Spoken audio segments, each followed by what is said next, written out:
Wali Kota Palembang Harnojoyo kembali melakukan kegiatan safari Jumat di Masjid Silaturahmi Jalan Ki Merogan, Kelurahan Kemasrindo, Kecamatan Kertapati, Palembang, Jumat 18 Agustus 2017. Kegiatan ini diawali dengan sambutan oleh Wali Kota Palembang Harnojoyo, yang kemudian acara ini dilanjutkan dengan sholat Jumat berjamaah yang dihadiri ratusan warga sekitar.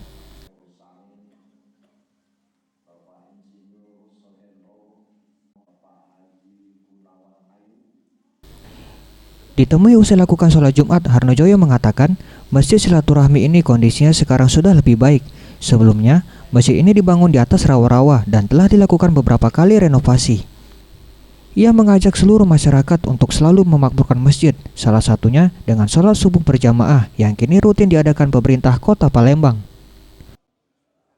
Masjid Silaturahmi Kelurahan Kemasrindo, itu kami senang sekali dapat bersama-sama berjamaah sholat Jumat bersama masyarakat di sini. Tentu di samping dalam rangka silaturahim di antara kami bersama masyarakat yang mendengarkan aspirasi pada masyarakat.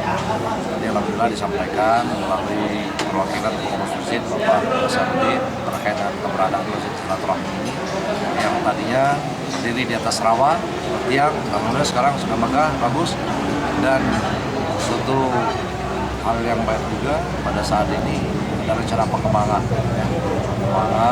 lebih kurang tanah satu komplek yang ada di belakang. Sementara itu, Basarudin, Ketua Pengurus Masjid Silaturahmi, mengungkapkan siap untuk mendukung program pemerintah Kota Palembang, yaitu sholat subuh berjamaah serta gotong royong membersihkan lingkungan.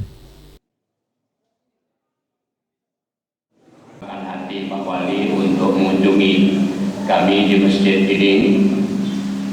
Masjid ini awal pertama kali dibangun tahun 90, dulunya masjid ini masih bertiang. Awalnya masih bertiang, kemudian perkembangannya dari masa ke masa. Lalu Usai melakukan sholat Jumat berjamaah, Wali Kota Palembang Harnojoyo kemudian meletakkan batu pertama, tanda dimulainya pelebaran masjid serta pembangunan perpustakaan masjid.